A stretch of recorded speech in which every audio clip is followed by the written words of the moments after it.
தாய் தமிழ் உறவுகளுக்கு வணக்கம். தமிழ்நாட்டின் புதிய ஆளுநர் யார் தெரியுமா?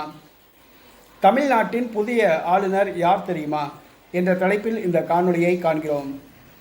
தமிழகத்தின் ஆளுநராக CN ரவி உள்ளார். இவர் பீகார் மாநிலத்தை சார்ந்தவர், ஓய்வு பெற்ற IPS அதிகாரி. இவர் தமிழகத்துக்கு ஆளுநராக நியமிக்கப்பட்டவுடன் திமுக தலைவர் முதலமைச்சர் MK ஸ்டாலினுக்கும் ஆளுநருக்கும் 7ஆம் பொருத்தம் என்றுதான் சொல்ல வேண்டும்.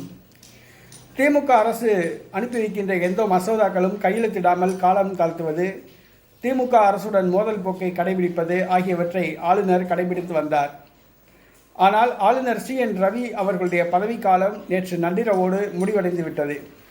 தமிழகத்திற்கு புதிய ஆளுநர் யார் என்ற கேள்வி எழுந்தது. சமீபத்தில் 10க்கும் மேற்பட்ட மாநிலங்களில் ஆளுநர்கள் நியமிக்கப்பட்டார்கள். தமிழகத்துக்கு புதிய ஆளுநர் யார் என்ற கேள்விக்கு பதில் கிடைத்துள்ளது. நரேந்திர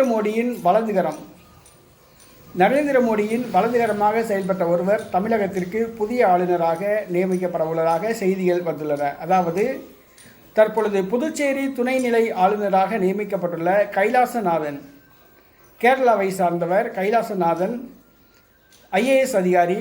அவர்தான் தமிழகத்திற்கு ஆளுநராக நியமிக்கப்பட உள்ளதாக செய்திகள் வந்துள்ளன. அதாவது அவர் பூர்வீகம் கேரளாவாக இருந்தாலும் சரி, அவர் படித்தது எல்லாம் தமிழகத்தில்தான் படித்துள்ளார். தமிழகத்தை பற்றி நன்றாக அவருக்கு தெரியும். தமிழகத்தின் தகவல்கள் அனைத்தும் அவருக்கு தெரியும். ஆகவே மோடியின் வலதுகரமாக செயல்பட்ட கைலாசநாதன் தமிழகத்தின் புதிய ஆளுநராக நியமிக்கப்பட உள்ளதாக செய்திகள் வருகின்றன.